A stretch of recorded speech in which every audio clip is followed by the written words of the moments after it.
بسم اللہ الرحمن الرحیم۔ محترم جناب، السلام علیکم ورحمۃ اللہ وبرکاتہ۔ اس ویڈیو میں ہم بات کرتے ہیں حضرت الیاس علیہ السلام کے واقعے کی، جو اس طرح ہے۔ جب حضرت خرقیل کی وفات ہوئی اور بنی اسرائیل کی بادشاہی ملک شام میں بکھر گئی، ہر ایک نے گمراہی کی راہ اپنائی اور توریت کے حکم کو بھلا دیا۔ بت پرستی ان میں عام ہو گئی۔ ان مشرک بادشاہوں میں شہر بالبک کا بادشاہ بڑا بت پرست تھا۔ ایک بڑا بت جو 20 گز لمبا تھا، اس کا نام بال تھا۔ لوگ اس بت کی پوجا کرتے تھے اور 400 خادم اس کی خدمت میں لگے رہتے تھے۔ جب لوگوں کی گمراہی حد سے زیادہ بڑھ گئی تو اللہ تعالیٰ نے حضرت الیاس کو پیغمبر بنا کر بھیجا۔ انہوں نے قوم کو نصیحت کرتے ہوئے کہا، اے لوگو، تمہیں کیا ہو گیا ہے کہ تم بال کو پوجتے ہو اور خالق مانتے ہو اور سب سے اچھے پیدا کرنے والے خدا کو چھوڑ دیتے ہو۔ حضرت الیاس نے حضرت موسیٰ کی شریعت ان تک پہنچائی اور تاکید کی، مگر کوئی بھی ان پر ایمان نہ لایا۔ صرف ایک ہی آدمی ایمان لا سکا اور وہ بادشاہ کا وزیر تھا۔ جب بنی اسرائیل کو حضرت الیاس کی دعوت کی خبر ملی تو ان کے سینے میں حسد کی آگ بھڑکی اور انہوں نے ارادہ کر لیا کہ حضرت الیاس کو جان سے مار ڈالیں گے۔ حضرت الیاس پہاڑوں میں تشریف لے گئے اور پہاڑوں میں 8 سال تک چھپے رہے۔ بالبک کے بادشاہ نے بہت تلاش کرایا، لیکن خدا نے ان کی حفاظت فرمائی۔ 7 برس کے بعد ایسا ہوا کہ بادشاہ کا بیٹا بہت بیمار ہوا۔ تمام حکیم اور ڈاکٹر ان کے علاج سے پریشان ہوئے۔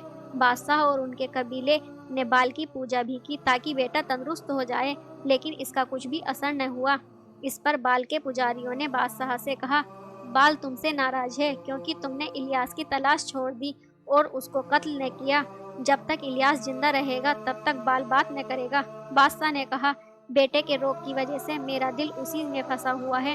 مجھے ایک پل کے لیے بھی قرار اور آرام نہیں ہے۔ اگر میرا بیٹا تندرست ہو گیا تو یکسوئی کے ساتھ الیاس کو طلب کر کے مروا ڈالوں گا۔ پجاریوں نے کہا، اچھا ہے، ملک شام سے اور بتوں سے رجوع کر کے اپنے بتوں سے اپنے بیٹے کی تندرستی مانگو۔ جب بال کا غصہ اترے گا تو ان کے سامنے اپنی ضرورتیں پیش کرنا۔ کہ بادشاہ نے ان پجاریوں کے اشارے سے 400 بے دینوں کو تیار کر کے ملک شام بھیجا کہ وہاں کے دیوتاؤں سے بیٹے کی تندرستی مانگے۔ جب یہ لوگ روانہ ہوئے تو راستے میں اسی پہاڑی میں ٹھہرے جہاں حضرت الیاس رہتے تھے۔ اس وقت حضرت الیاس خدا کے حکم سے پہاڑ سے اترے اور ان لوگوں سے کہا کہ اللہ تعالیٰ فرماتا ہے، میں ایک خدا ہوں، میرے سوا دوسرا خدا نہیں۔ ابراہیم، اسماعیل اور یعقوب اور ان کی اولاد کو میں نے پیدا کیا ہے۔ مارنے اور روزی دینے والا میں ہوں۔ یہ تیری بدبختی اور جہالت ہے کہ تو میرا شریک ٹھہراتا ہے اور بتوں سے اپنے بیٹے کی تندرستی چاہتا ہے۔ ان کے ہاتھ میں کسی طرح کا نفع نقصان نہیں ہے۔ قسم ہے مجھے اپنے جلال کی، میں تیرے بیٹے کو بہت جلد مار دوں گا اور تیرا غم بڑھاؤں گا۔ جب بادشاہ کے لوگوں نے یہ بات سنی تو ڈر کے مارے کانپنے لگے۔ ان کے دل پر ایسی ہیبت چھائی کہ وہ پاگلوں کی طرح الٹے اپنے ملک کو پھرے اور حضرت الیاس کا پیغام بادشاہ کو پہنچایا۔ اس ظالم نے حضرت الیاس کے قتل کے لیے قوم کے 50 مشہور آدمیوں کو بھیجا، لیکن اللہ تعالیٰ نے حضرت الیاس کو بچا لیا اور حضرت الیاس کی دعا سے 50 آدمی آسمانی آگ سے بھسم ہو کر رہ گئے۔ بادشاہ نے اسی طرح کئی بار ان کے قتل کو آدمی بھیجے اور ہر بار آسمانی آگ سے وہ جل کر رہ گئے۔ پھر بادشاہ نے ایک بڑا گروہ تیار کر کے وزیر کو بھیجا کہ جس طرح بن پڑے الیاس کو پکڑ لاؤ اور اس کے لیے جو چال چلنی پڑے چلو۔ جب وہ لوگ حضرت الیاس کے پاس پہنچے تو حضرت الیاس کے پاس خدا کا حکم آیا، اے الیاس، تو بے جھجک ان کے پاس جا، تجھ کو کوئی نقصان نہ پہنچے گا۔ حضرت الیاس ان کے ساتھ بالبک پہنچے۔ اس دن بادشاہ کے بیٹے کا مرض بڑی تیزی پر تھا۔ کسی کو اس کی مجال نہ ہوئی کہ وہ حضرت الیاس کو چھیڑتا۔ حضرت الیاس حضرت الیاس کی ماں کے گھر اترے۔ جب لوگوں کی نافرمانی حد سے زیادہ بڑھی اور وہ برائی سے باز نہ آئے تو حضرت الیاس بہت رنجیدہ ہوئے۔ خدا نے کہا، اے الیاس، تنگ دل اور رنجیدہ کیوں ہوتے ہو؟ تو میرا چنا ہوا بندہ ہے اور میں بے نیاز خدا ہوں، مانگ میں دوں گا۔ حضرت الیاس نے کہا، تیری رحمت بہت بڑی ہے، میں اس قوم کا پھر منہ نہیں دیکھنا چاہتا۔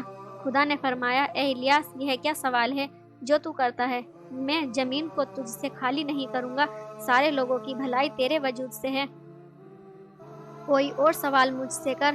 تب حضرت الیاس نے فرمایا، ایسا ہو کہ کئی برس تک اس قوم پر بارش نہ ہو۔ خدا تعالیٰ نے فرمایا، اگر لمبی مدت تک میں بارش روک لوں تو یہ دنیا ہلاک ہو جائے گی۔ اس میں شک نہیں کہ یہ لوگ اپنے اوپر ظلم کرتے ہیں، لیکن میری رحمتیں تو اس سے کہیں زیادہ بڑھ کر ہیں۔ میں نے 3 سال کے لیے ایسا کر دیا کہ جب تک تو نہ چاہے گا پانی کا ایک قطرہ بھی کسی کے کھیت اور باغ میں نہ برسے گا۔ اس کے بعد بارش کا سلسلہ بند ہو گیا، قحط کی آگ چاروں طرف پھیل گئی، قوم کی بدبختی کے دن آ گئے۔ حضرت الیاس چھپ کر غریبوں اور بیواؤں کے گھر میں وقت گزارنے لگے۔ آپ جس گھر میں رہتے وہاں خوشحالی اور ہریالی آ جاتی تھی، لوگ اس نشانی سے ان کو تلاش کرتے رہتے تھے اور آپ ایک گھر سے کسی دوسرے مکان میں چلے جاتے۔ ایک رات حضرت الیاس کے گھر آئے تو ان کی ماں بہت بیمار تھی۔ آپ کی دعا سے بیماری دور ہوئی۔ حضرت الیاس اب بوڑھے ہو چکے تھے۔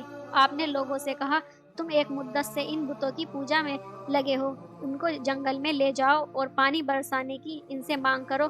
اگر یہ پانی برسا دیں تو یہ سچے ہیں، نہیں تو تم ایک خدا اور میری رسالت پر ایمان لے آؤ، میں خدا سے دعا مانگ کر پانی برسا دوں گا۔